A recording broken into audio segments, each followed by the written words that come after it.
Predict, pick, and prevail in your fantasy football leagues with Nick Giacobbe and Nick Cap. From breakouts to busts, superstars to sleepers, these are the guys that will help you achieve fantasy glory. This is the PrimeTime Fantasy Podcast. Welcome everybody to Season 2, Episode 49 of the PrimeTime Fantasy Podcast, where we give you our predictions, our picks, with the hopes that we help you prevail throughout Week 9 and the rest of the 2022 fantasy football season. I'm your host, Nick Giacobbe. Joining me is Nick Cap. We have news to talk about. We have injury updates. It is Thursday at 9 o'clock. Thursday Night Football's on right now, and we have a lot to talk about for a huge Friday show leading into Week 9. Yeah, there's a good amount of news. I feel very good about my old boom team this week, so yeah, let's get right into it. I feel okay about mine, so we'll see how that goes. It's been a week, guys. It's been a week or 2 weeks or something. It's all melting together. Anyway, it's gonna be a lot of fun. We're gonna prepare you as the best we can for Sunday with today. Or this is our Friday show. We're gonna give you news and injury updates. We're gonna give you our all boom and all bust teams. And we're going to end the show like we do every Friday show with our Flex On Them segment, giving you one player from each team that could start in the flex spot. And we'll tell you which player we would rather start.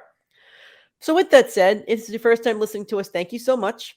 We do the show 4 times a week, plus a fifth being a live show. So we do the show on Mondays, Tuesdays, Thursdays, and Fridays. Just told you what we do on the Friday show. And then we have the live on Sundays, 8:30 a.m. Eastern time. We love doing that live show. We go for about an hour from 8:30 to 9:30, sometimes 10 o'clock, depending on our schedules.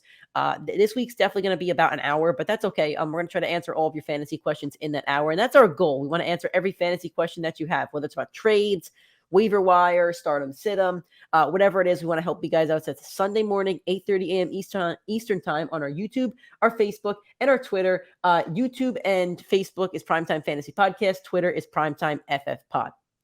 If you want to listen to the show during the week, you can listen on our audio streaming platforms, iTunes, Spotify, Google Podcasts, and Anchor. If you're on iTunes or Spotify, please give us a 5-star rating and a review. If you'd rather watch and listen to the show, go to our YouTube channel, PrimeTime Fantasy Podcast. If you're watching this video, drop a like on it, hit a subscribe to that channel. I don't think we're at 100 subscribers yet. I know we were close. So check right now. We're still at 98. So let's see if we get those 100 followers before Sunday. We'd appreciate that.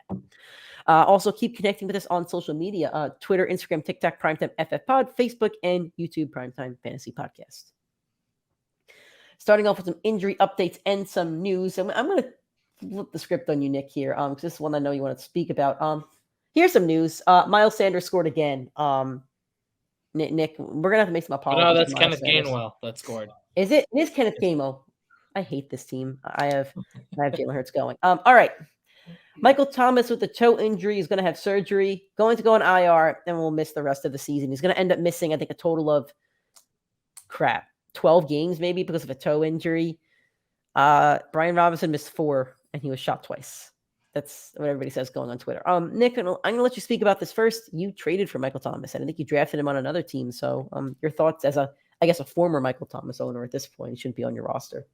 I have him still in our league because it is keeper. Part of why I traded for him was there is the chance that I have to play him next year. Now, do I like him over some of my other keeper options? No, but you never know what happens, right? So it sucks. This dude has not been able to stay healthy for a full season. And I think this is his 3rd season where he played less than half the season, then suffered season-ending injury. We don't know officially if it's season-ending, but I'm assuming it is going to be.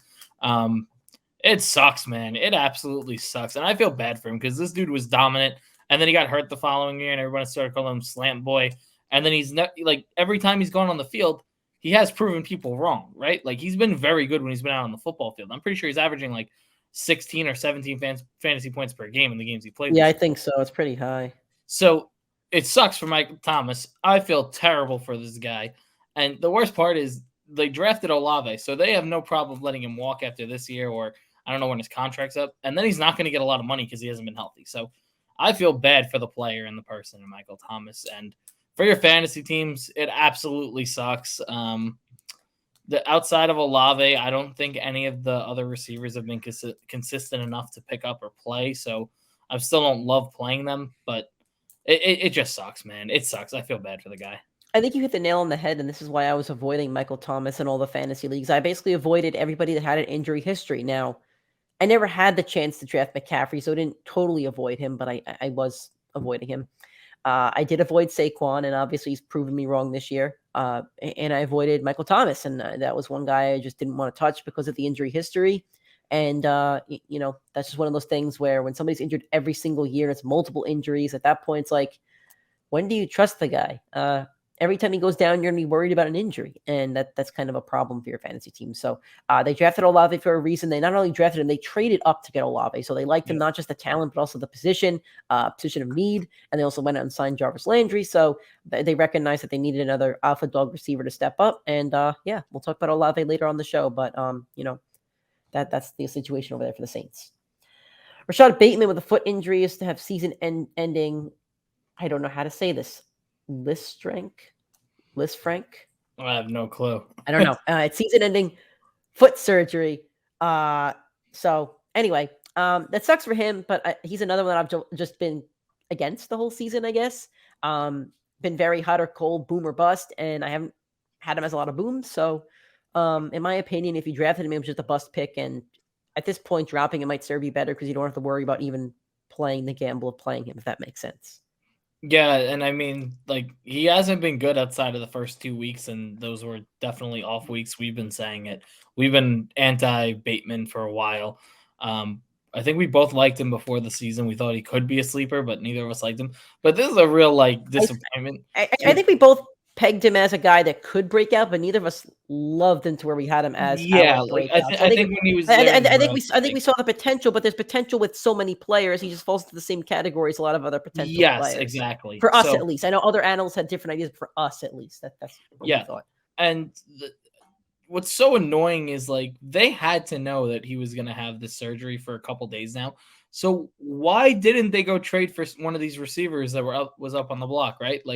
You need a young receiver. Why wouldn't you spend up and go get Jerry Jeudy or go get a veteran like Brandon Cooks, who is a perfect scheme fit for them? It's more so an indictment on the organization, I feel, because they really had a chance to capitalize on the wide receiver position. None of their top two guys, Devin Duvernay or him, have had. I don't think either of them have had a game with over 5 catches this year. So, you don't have a leader on the outside. I know you have Andrews, but now he's dinged up too. So it's this is a real indictment on that organization. I think they should have picked someone up. I mean, maybe they make a move at Will Fuller, or they can land Odell Beckham off free agents. But I do not feel comfortable with my 2 cents on that is they could have called teams and not liked what they wanted. The Panthers have always wanted, I think, a first round pick for DJ Moore, and they may not wanted to have budged on that.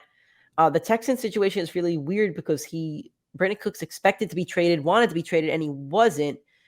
And it just feels like the Texans didn't want to trade him for some reason. I don't think the Broncos are ever going to trade Jerry Jeudy.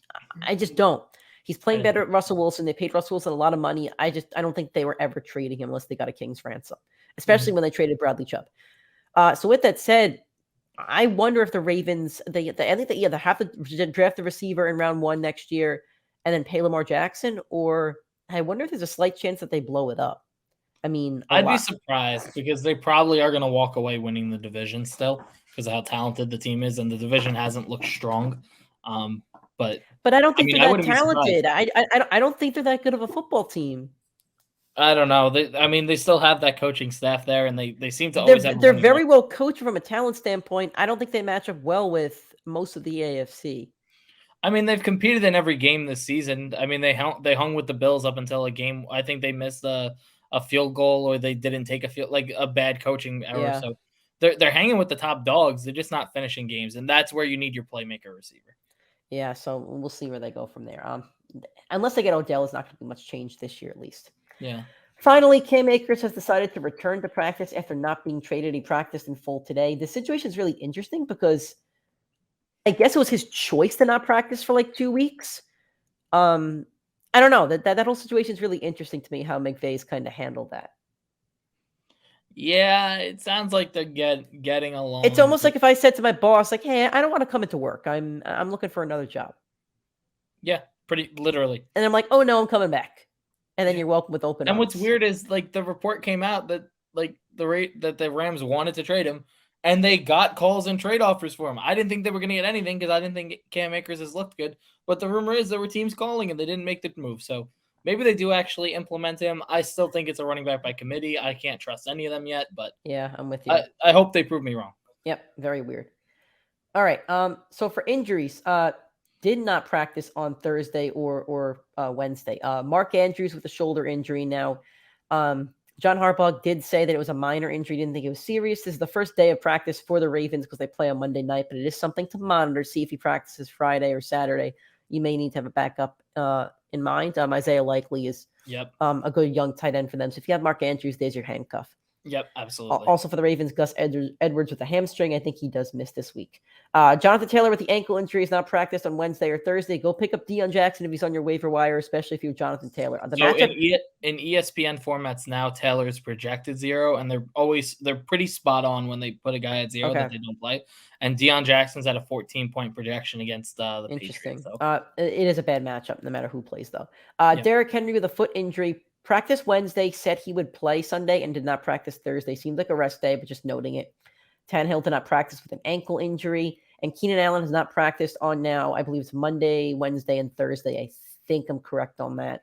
And this with is a coming hamstring off injury the bye as well. So. And he said the hamstring injury got worse during the bye, which makes zero sense to me. I don't know what workouts he was doing, but he said he got worse during the bye. Listen, and I don't know medical staff that well, but we know the Chargers have a history of not having a good medical staff. From Justin Herbert's first start to extended injuries, like they have not been good. And Keenan Allen's a player that when he's been healthy, he's been dominant in fantasy. So for him to be unhealthy and be nursing an injury like this for this long, I don't know. I don't know when he plays again. That's the question. I was like, when does he play again? And when is he healthy enough to play again? Exactly. And they put him out there 2 weeks ago. He played the first, I think, 2 drives of the game, and they pulled him.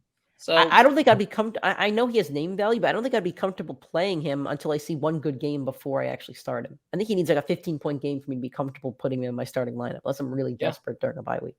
I agree. All right. Limited practice on Wednesday. James Conner with the ribs. I think he returns this week against Seattle, but we'll see because he has gotten limited practice the last few weeks and hasn't played. DeAndre Swift with the ankle and shoulder injury. I believe Dan Campbell made a comment the other day kind of saying like, oh, I think we gave him one too many carries or something like that. He said we gave him too many touches. Just so you know, in the game, he had 5 rushing attempts for 6 yards. Yeah. And he had, I want to say, 6 targets, maybe 5 targets. 5 targets with 5 catches, 27 yards and touchdown, I remember. And so 10 touches was too much for your pretty much all-pro running back. Yeah, that was weird, yeah. Alan Lazard with a shoulder injury practice limited on Thursday. Darren Waller with a hamstring practice limited on Thursday. Cooper Kupp with the ankle practice limited Thursday. These are all Thursday. Jarvis Landry with the ankle, and Austin Eckler was downgraded to limited with an abdomen. We believe it's something that's being held out or limited for precautionary reasons. Doesn't seem like something too serious. So that's one thing to monitor. Full practice. Derek Carr with a back injury. Tyler Lockett with a hamstring and ribs. DK Metcalf with a knee. I still can't believe that they're both out there, and Cam Akers. So there you go. Moving on to our all boom teams for week 9. Players that we think are going to boom. And yeah, there you go. So Nick, who is your all boom quarterback for week 9? All right, Nick, I told you I was going to do something.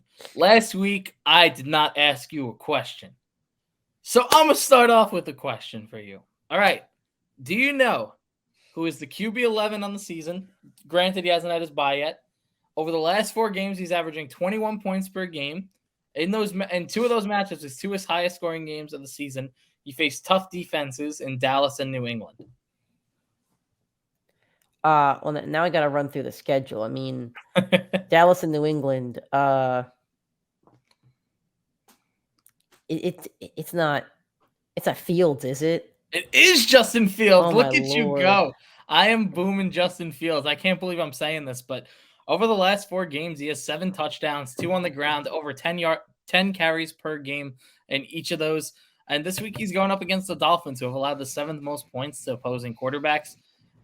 I'm not saying Fields is a good quarterback, but as long as he's putting up numbers like this, there's a very good shot he's a league winner down the road. these boom teams could really blow up in our faces. All right, Nick, do you know which team has allowed the most fantasy points to quarterbacks? Here's a question for you. I think Detroit Lions or the Tennessee Titans. It's neither of them. Ravens? It's not the Ravens. Dolphins. Not the Dolphins. Oh, I know those guys are at the top. I don't know. Let me know. You're all naming the top 10. Your first guess was closest. At number 2 was the Lions. But number 1 is the Las Vegas Raiders. Going up against the Raiders this week is Trevor Lawrence. The Raiders are giving up the most fantasy points to quarterbacks.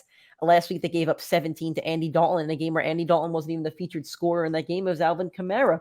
On top of that, Trevor Lawrence is the quarterback 10 on the year in fantasy football. He's at 4 out of the 4 of 8 games he's played. He's at over 15 fantasy points. Not a lot of quarterbacks have done that. He's faced some tough defenses. I know he only had 9 fantasy points last week in Denver. He's had some other tough matchups. This is a really easy matchup. And he also has the rushing upside. I know they do love ETN. I think this is a big week for ETN, but if they get to the goal line, they're not running ETN. They're running their 6-foot quarterback in Trevor Lawrence. So with the rushing upside, the passing upside of this horrific Raiders defense just got embarrassed by the Saints. Trevor's a good play this week if you need to play a quarterback while, somebody's on bye. You want to know what's really funny about that take? I had Trevor Lawrence written down, and I said, what have field stats been? Because I know he's been pretty good, and I saw the numbers, and I said, I'm a roll out field. All right, good. So I like your take. I do like your take. All right, who is your first all-boom running back for this week? I feel like I'm not allowed to use him because he's been really good, and he's one of those, top few rounds, but I'm going to take him because I think he's going to have one of the best weeks of his career. I'm going with Aaron Jones. Last week in a matchup where they were down the entire game to the Buffalo Bills, he had 20 carries as most of the season, which says that he's going to be out on that field a lot more than A.J. Dillon. Over the last 2 weeks, they're also starting to use him in the passing game where he has 15 targets over that span. And guess who he has? The Detroit Lions, who once again, worst team to opposing running backs. We know Aaron Jones is good for one of those 4 or 5 touchdown games a year.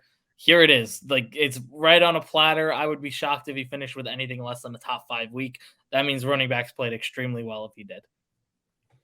All right.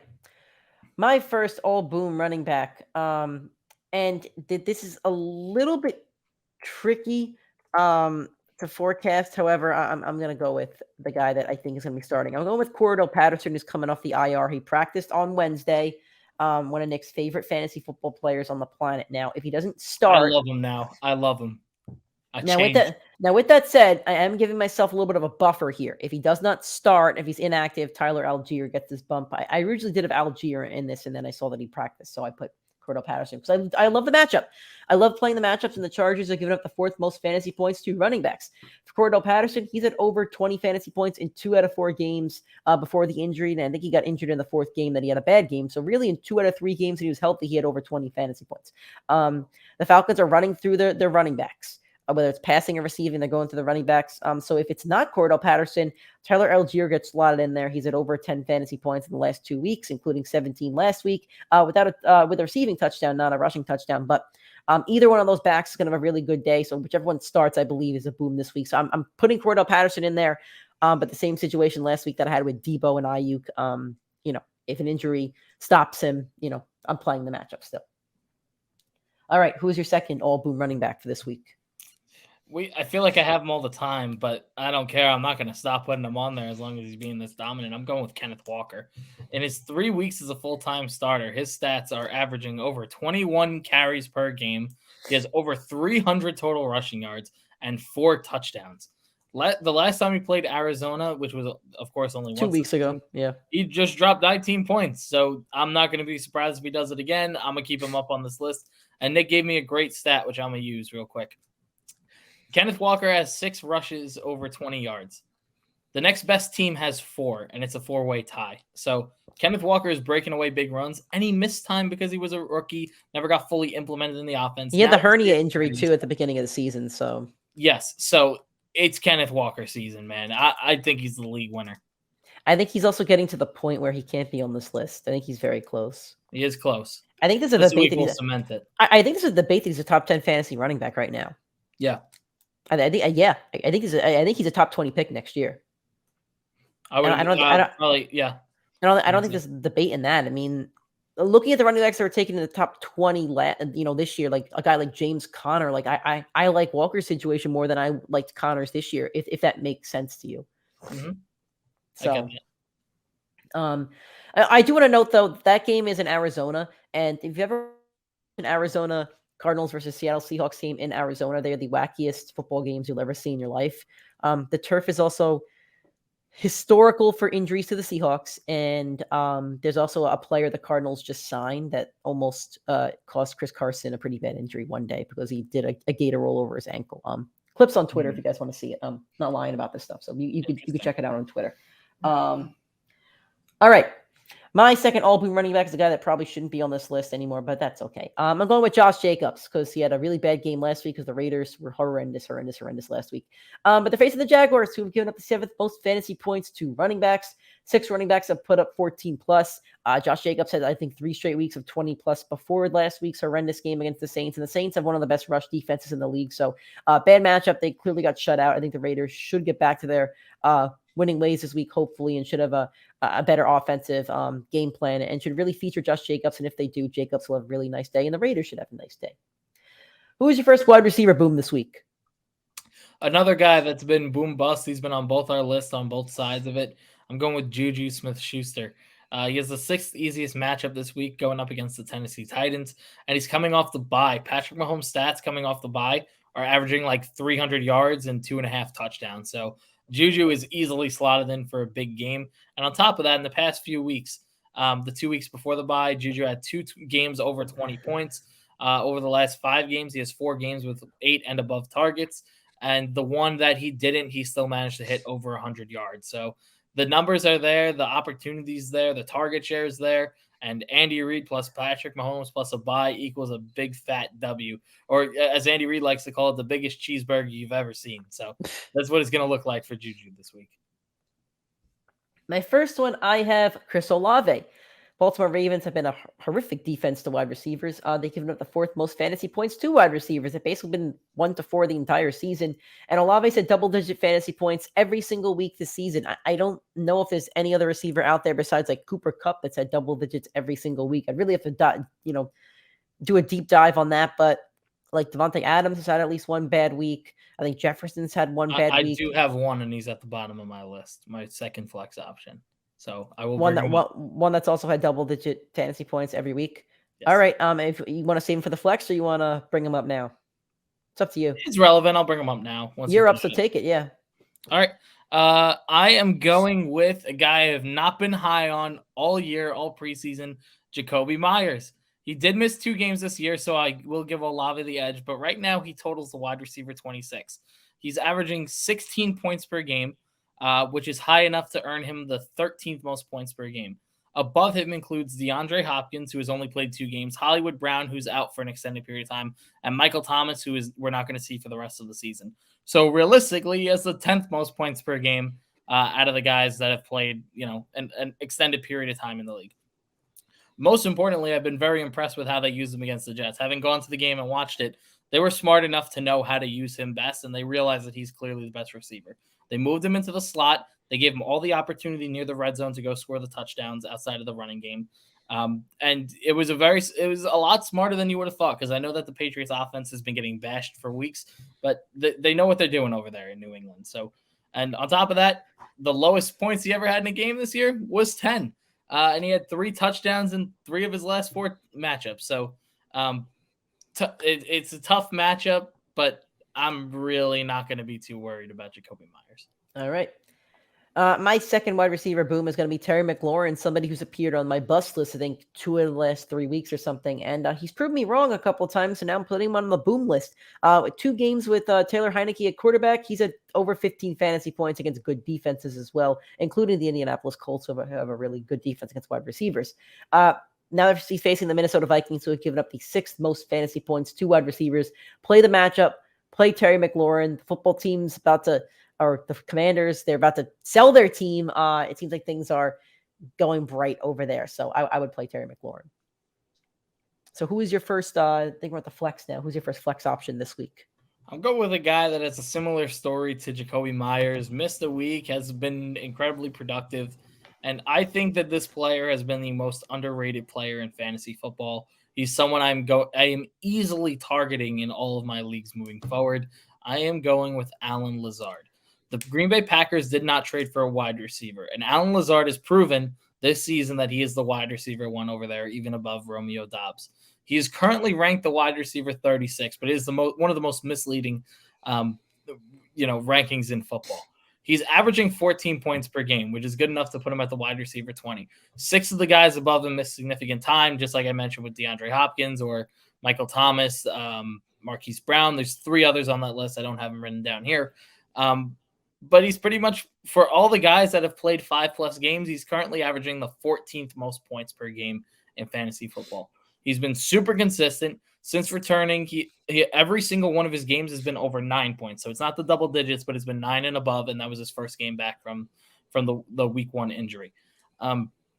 In 4 of his last 6 games, he has over 14 points as well. Through the last 5 weeks, he's averaging 7.5 targets and has a touchdown in 4 of those games. And again, once again, as I said with Aaron Jones, you take that Lions matchup week in and week out. It is the get-right week for the Green Bay Packers. There's no better lob in football than the lob right against that secondary. So I'm expecting Lazard to have his biggest game of the season. He hasn't cracked 18 points yet. I think he's going to hit the 20 mark. And you put a stack up there, wide receiver, running back stack. Yes, I did do my stack, my typical stack.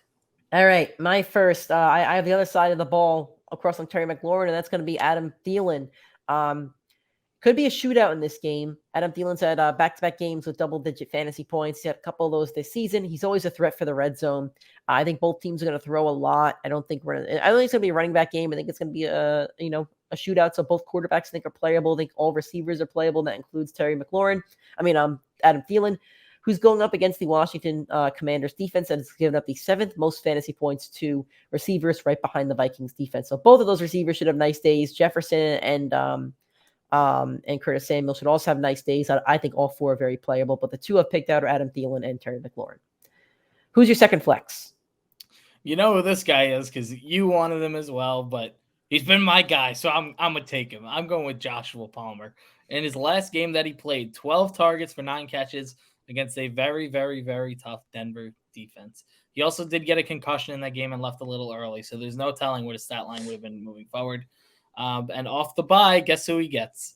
The pitiful Atlanta Falcons secondary, who just allowed 34 points to the Panthers. It is very likely, with Keenan Allen out, Joshua Palmer walks in as the wide receiver 1.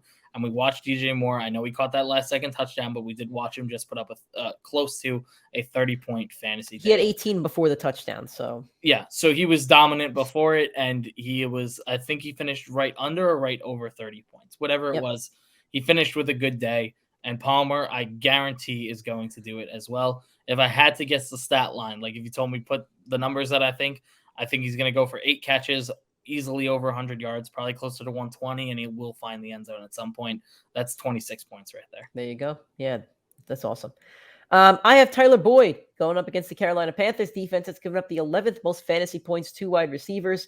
They've also given up the 6th most fantasy points to slot wide receivers, where Tyler Boyd plays most of his snaps. The Bengals looked really bad on Monday night. This has to be a get-right game for the Bengals. I know they're going into the bye. I think it's week 10. They have the Panthers, then the Steelers, then the bye. Jamar Chase could potentially return after the bye. They really have to get this win against Carolina, get on track. This is the game where the offense can kind of hit their rhythm before that Steelers game and before the bye. Besides Chase, they seem to be pretty healthy. Boyd has a good connection with Burrow and has been a fantasy-relevant wide receiver for a couple years, so this should be a really good game to play both Boyd and Higgins and Burrow, and they should all get their points in this one.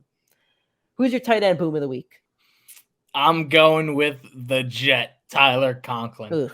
So you got to listen to the take, and I'm the one Jets fan. I'm one of the only fans in football that can truly separate their fandom and their analysts. I've been right on every Jets game so far this year, with wins and losses.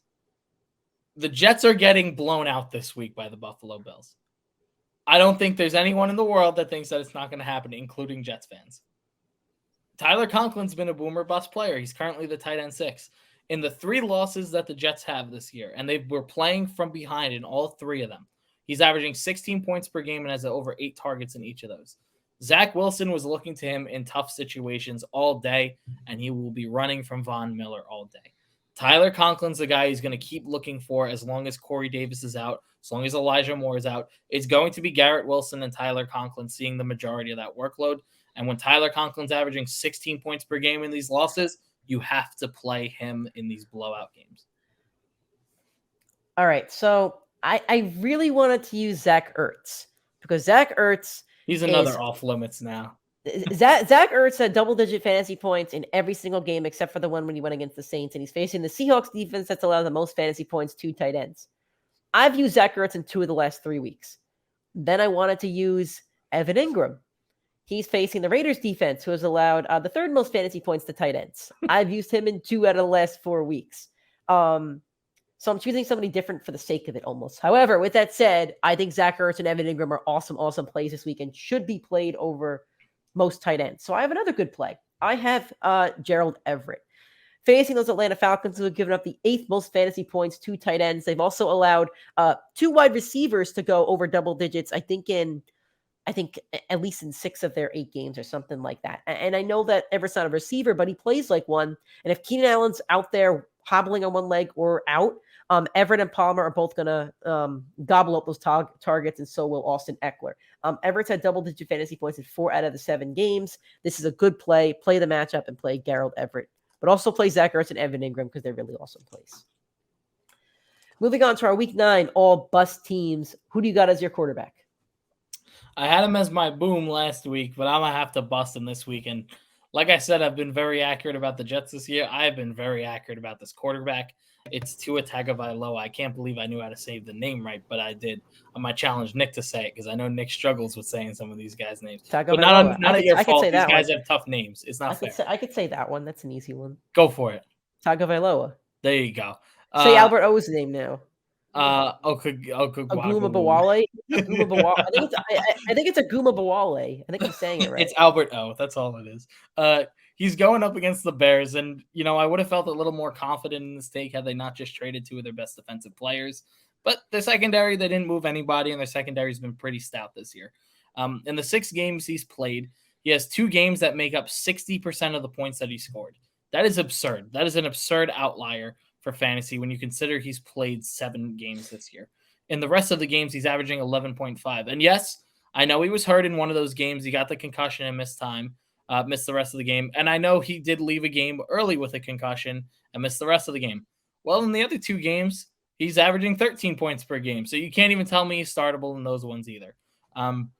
His 2 booms were against the Ravens and the Lions. The Ravens in week 1 allowed the Jets to score a shit ton of fantasy points at the wide receiver position. And the Lions, we all know that secondary sucks. So we knew that those receivers were going to cook them, and they absolutely did. I don't think that he's going to suck, but Tua's proven that he needs the 3-touchdown, 300-yard game, or else he's just an average NFL quarterback. So do I think he's going to get the 3-touchdown, 300-yard game, or do I think he's going to get the 1 to 2 touchdowns, the 200 yards? That's a fine fantasy day. If I had to bet, I think he's going to find a fine day rather than his boom day. All right. For me, my bust quarterback is going to be Jared Goff, and here's why. When Jared Goff faces tough defenses, he doesn't play well. In 3 games where he faced really tough defenses against the against the New England Patriots and the Dallas Cowboys, he had under 10 fantasy points in both of those games. He's going up against Green Bay Packers defense that is the 5th best defense against quarterbacks. That's a really tough matchup for him. This has to be the get-right game for the Packers. If they ever have one this season to get right, this will be it. So this is not the game to play Jared Goff. I would sit him this week. There's other starters. Trevor, Nick mentioned Justin Fields. There's other players who can play. Jared Goff is not one of them this week. Mm-hmm. Who's your first running back bust of the week? Remember what I said about the Jets and how I've been very accurate this year. I was going to do it, but I felt it was unfair because I don't think they should be played anyways. I don't think they should be on this list. Yeah, I kind of have to agree as much as I love him. Michael Carter, you are going to hit the bust list this week. Buffalo's been stout against running backs. They've been one of the 5 best teams in football. And the fact is the Jets haven't trusted Michael Carter like they did Breece Hall. Breece went down last week or 2 weeks ago, and this past week he only gave 7 rushing attempts to Michael Carter. He's going to need a ton of volume in targets to make up for that. for the low rushing volume. And like I said, the Jets are probably going to go. They're going to go into MetLife knowing that they're going to get blown out of this game. Do I hope they prove me wrong? Absolutely, but we know that Buffalo team is probably the best in football. I know people will debate the Eagles and the Chiefs. No, there is no more stout team than the Buffalo Bills, and the Jets can't match them for talent. They're too young. They're not good enough. And James Robinson now is here. He's going to eat more into that workload. I know they played him a little bit last week, but they did use a pick on him, right? Like, it's not a valuable pick, but they did use a pick on him. They are going to try and implement him in the scheme. So if I don't know which running back, I do think it will be a little more of a committee than it was last week. And Carter already didn't get the trust that the other running back got, and we know that the game script's not going to be good. I just don't have any reason to play him. Do I think that either one of them could be a league winner? Sure, because they do have a very easy schedule down the stretch, but we all know the Buffalo matchup's one to avoid, especially for an average football team. My first bust is Jonathan Taylor. In 6 games this season, he's at under 10 fantasy points in 3 of them. Now he's facing the New England Patriots defense that is the 3rd best against running backs. It's a nightmare matchup. Top of that, he's dealing with an ankle injury. On top of all of that, he's been outscored by Naheem Hines, who's not there anymore, but he's been outscored by him 3 times. That's telling. On top of all of that, it's a bad game script. They have a rookie quarterback playing against Bill Belichick. Bad. Like, they're going to be down in points. They're not going to be able to run the ball.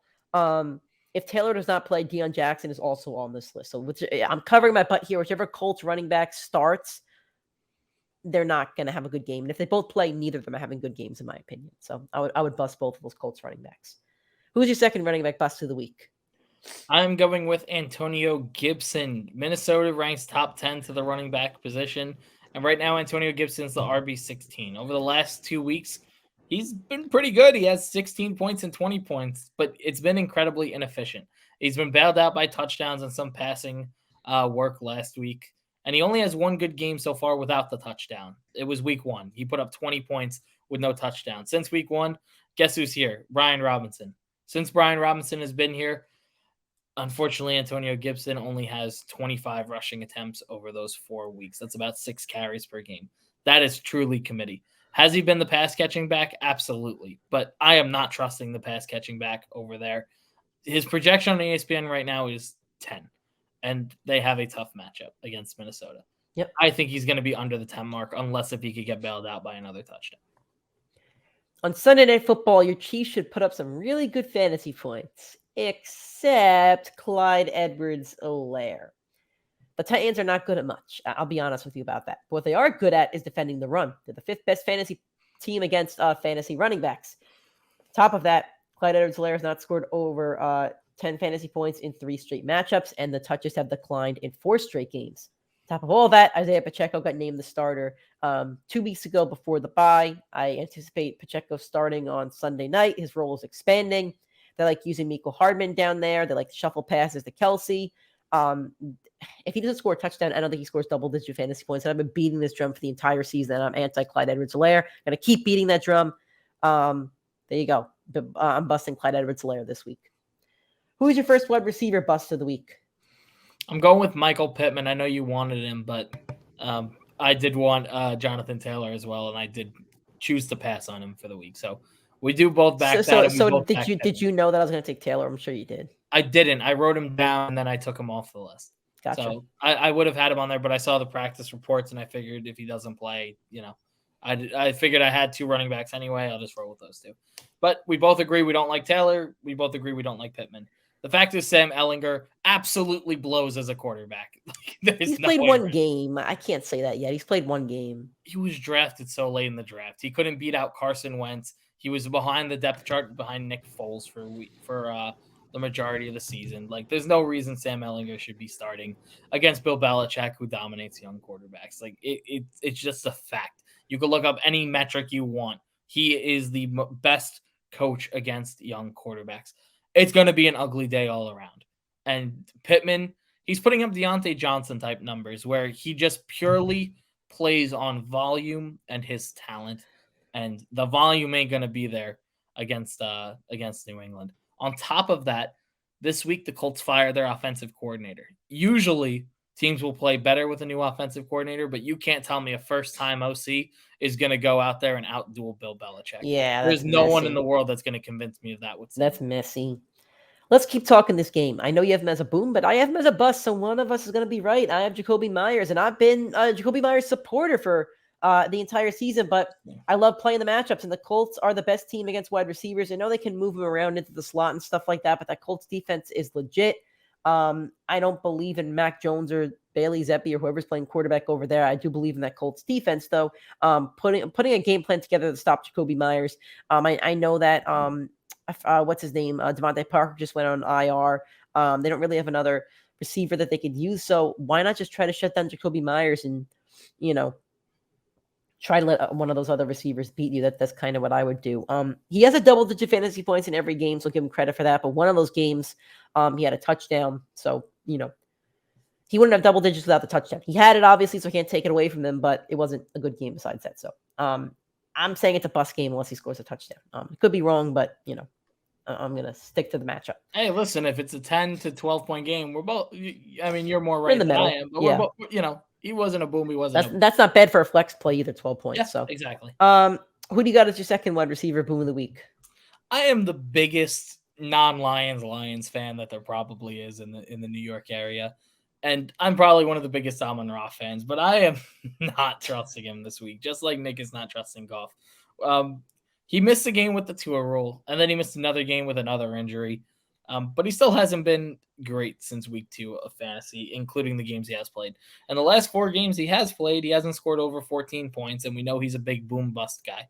I know that's fairly high, but in 2 of them, he has less than 6 points. Take out the Tua rule game, and he's averaging 11 points in the other 3.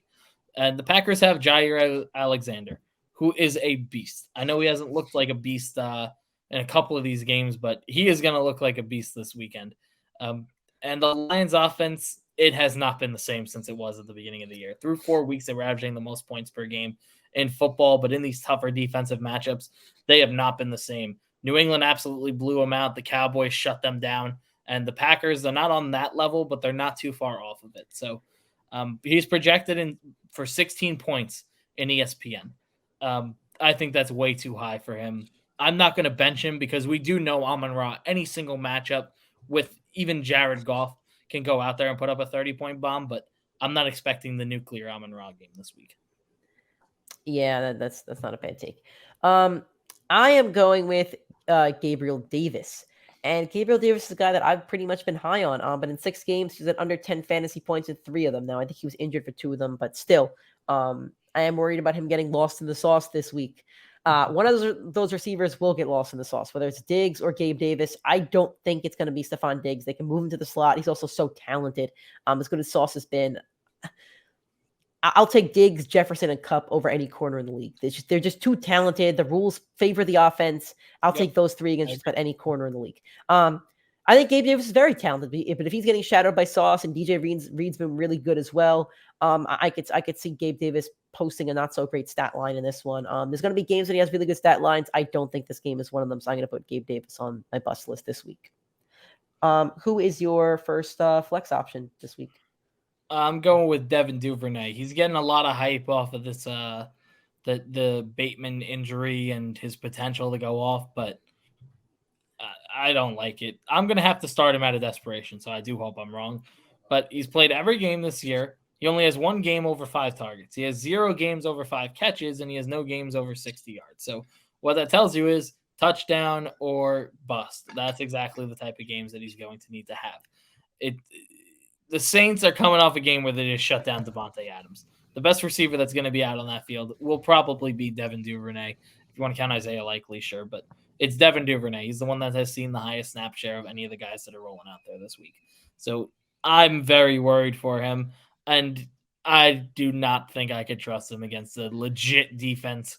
And yeah, if you have to flex him, I think I'd rather flex Likely, like if Andy is out. Well, I'm going to throw a wrench in here. I'm actually going to do my tight end. I'm busting Mark Andrews, who's phenomenal. But we're talking about the defense here. New Orleans is the best team against tight ends. Number 1 against fantasy tight ends. They've shut down every tight end they've played. They haven't allowed a tight end to go double digits, including Zach Ertz. Zach Ertz, the best tight end they face, and Kyle Pitts as well. But they haven't allowed any of them to go over double digits. And for Mark Andrews, I think where you drafted him, you're expecting 15 to 20 fantasy points. If he gets you under 15, to me, that's a bust week. If you get 12, that's a bust week. So I think Andrews, Isaiah Likely, I wouldn't want to play any of them because they're so good against the tight ends and the receivers. Okay. I think this could be a bad game. So I know I jumped the gun on tight end here. I know we're doing flexes, but yeah. So I'm going to wrap it around here. I'll let you do another flex or tight end, whichever one you want to do here. It's your choice. I'll roll into the tight end. So, I mean, I said I don't like Lions. I also don't like former Lions. I haven't liked TJ Hawkinson this season. I'm still not going to go like him over in Minnesota. They're going up against Washington, who is the best team to the tight end position so far. He's going to be guaranteed to have a limited role. Usually they will look to give the tight end that's on the new team a touchdown. So he might get it, but I do think it's only going to be a 1 or 2 catch game. He might have the touchdown and he might be a plug and play guy, but he's not going to be that good. Irv Smith's depth of target is a lot further than TJ Hawkinson, so he's not really filling the Irv Smith role. The only thing Hawkinson has the advantage in is he's very good after the catch. So could he be very good after the catch? Sure, but if you're telling me he's going up against the best team against the tight end position, I don't think it's going to be good. I think it's a great football move for the Minnesota Vikings. I'm not sure how great of a fantasy move it's going to be rest of the season, and I don't want to roll him out there in his first game. All right. I'm going to keep mine short and sweet. Allen Robinson has been productive in his last 2 matchups, double-digit fantasy points in back-to-back games. Before that, he had a double-digit fantasy week, after week 2. Facing the Bucs defense, it's only allowed 3 touchdowns to receivers line up on the outside. That's where Allen Robinson likes to play. On top of that, the Rams have looked really bad. I know Stafford spread the ball around the last 2 weeks, but they still just don't look good. They just got smashed by the 49ers, and I just don't see that turning around. The Bucs defense, I feel like, knows how to play them. And this is going to be I feel like this game has to be a get-right game for one of these teams, or maybe they just both suck. I'm still counting on both these teams to turn it around at some point, but I don't know. Maybe they're both just bad because neither of them look good right now. So we'll see when push comes to shove this Sunday, but I'm not betting on Allen Robinson having a good game against the Bucs on Sunday. Who is your last flex bust of the week? Is your last player on your bust team? Yep. I have Rondale Moore. I'm going to keep it short and sweet as well. He's going up against Seattle, top 5 team against wide receivers. His only great fantasy day for him has been with a touchdown against Minnesota, a long touchdown, who has been one of the worst teams to wide receivers. He's just too inconsistent for me at this moment. Do I think he could be very good down the line with Marquise Brown out there? Sure, but I'm going to play him in the more favorable matchups. That's where you look for your wide receiver 2s. And at the end of the day, Rondale Moore is a wide receiver 2 on a lackluster offense, to say the least. He could be facing the future rookie of the year, Tyreek Woolen. He's been very good. He has been. I'm busting Nick's chops because Sauce has been really good as well. I will get tilted. I will gladly take one Seahawk to win a rookie of the year, and I think Kenneth Walker. I think it's going to be Walker. Olave looks phenomenal too, so we'll see. I think whichever team has a better record probably gets it, but they both look really, really good. And I think I had Olave's our rookie of the year when we did our prediction show. I'll probably be wrong on that because I think Kenneth Walker is the fantasy rookie of the year. He's going to win championships, but Olave's been phenomenal. I think I had Dameon Pierce, so we've both been accurate. They all 3 have probably been the top 3 rookies, I think, unless I'm missing somebody on the offensive side of the ball. All right. My last one is DJ Moore, who is constantly on one of these lists. DJ Moore, Terry McLaurin, CeeDee Lamb, they get thrown around a lot. Can't avoid these guys, man. Yeah. DJ Moore, though, is a back-to-back really good weeks. That's great, but don't chase the points because they're facing the Cincinnati Bengals, who are really good against wide receivers. I know Amari Cooper just had a really good game on Monday night. They're good against those wide receivers, though. Third best team versus the wide receivers. Cincinnati D. I think they're going to force the Panthers to run the ball a bit. They liked what they were doing with Deontay Foreman last week. It was a messy game on Monday night, but I'm not gonna, fault that one. So, and I'm not believing in PJ Walker yet. I'm just not. I don't think PJ Walker is a great quarterback. So, I think DJ Moore goes back to his ways of scoring under 10 fantasy points in this one. Okay, gonna end the show at flex on one player from each team for each game. We're gonna tell you which player we'd rather play out of the 2. So I'm going to give Nick the 2 players. He'll let me know, and then I'll give you my opinion as well. So first game, we do have the Chargers versus the Falcons, Joshua Palmer or Tyler Algier / Cordell Patterson. I'd go with Joshua Palmer here. Even if I knew Patterson was out and Algier was going to get all the workload, I still think I would take the upside of Palmer with his 12 targets from the prior game. Yeah, I'm with you on that. Raheem Mostert or David Montgomery, the Dolphins at the Bears. This is a good one. I think both could be very solid plays, but I think I'm going to go with Montgomery here. I typically don't like Montgomery, but the Bears have been so good at running the ball where he hasn't really, as much as I like to fade him, he hasn't given me a reason to fade him. I'd almost rather play Herbert over Montgomery, and the Bears have given up the third most fantasy points to running backs. I almost made Mostert one of my booms this week, so I'll go with Mostert. DJ Moore or T. Higgins? T. Higgins, easy. Yep, I'm with you, T. Higgins. What about DJ Moore, Tyler Boyd? Is that harder for you? I think Boyd is more likely to score the touchdown, so I'm still going to go with Boyd. All right. Romeo Doubs or Jamal Williams? I like this question because Jamal Williams has like 7 touchdowns, and he looks good. I think I've learned, as much as I do like Jamal Williams in the matchup, like I do think Williams is a good play, I'm still going to always take whoever's going up against that secondary of the Lions. So I'm going to go with Doubs here. I'll take Jamal Williams because I think he's taking my take from last year that Jamal Williams is going to overtake DeAndre Swift's main role, and I think that's kind of happening here. Mm-hmm. Michael Pittman or Jacoby Myers? I'm going to go Myers. It's so anti what I would ever do, but sometimes you got to admit when you're wrong. So I have them both as busts, but I'll take Myers. Devin Singletary or Michael Carter? Both teams have been very good against running backs so far this year, but like I said, I think Carter is more guaranteed a committee than Singletary is, even though that's another committee. But yeah, that's another committee with Hines. I mean, that's a tough one. I don't think I want to play either, but if push came to shove, I'll go with the team with the better running back game script. Give me Singletary. I'll go Singletary as well. Adam Thielen or Curtis Samuel? That's a good one. I like that.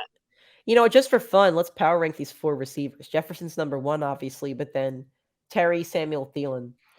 Well, Terry for me would be 2, so it still leaves the same question. I think I would go Thielen or Sam. I think I'd go Thielen. Yeah, I think I'd go Thielen as well. I think all 4 are great plays, though. I agree with you on that. This is a good one, too. Josh Jacobs or Travis Etienne? Wow, that is a good one. We got some good matchups this week for the flex on them. Usually we don't have too many good ones. I think they both have to be played for sure. Absolutely. And they both have good plays, the good matchups. I boom Jacobs, so I feel like I have to go Jacobs, but I do like Etienne a lot. I'd go Jacobs as well. I feel like I've been low on Etienne, even though I was really high on him before the year. Like, I don't know where the disconnect is, but those first 3 weeks threw you off. Yeah, because I was not expecting that. And I don't think you drafted him anywhere, did you? Do you have him anywhere? I did not. I didn't. So that's why. So you don't have a reason to still believe in him. The thing is, my draft pick in all my leagues was the beginning of the first round. Yeah. So typically he would always be taken before the wrap, and I didn't want to reach. Only Pierce I reached on. Right. I mean, I had him in 2 leagues, so I had to keep almost like believing in him, if that makes sense, and trying to like urge myself to have hope, if that makes any sense. And I'm glad I did. I'll take Jacobs, but I do like Etienne. Tyler Lockett or Rondale Moore?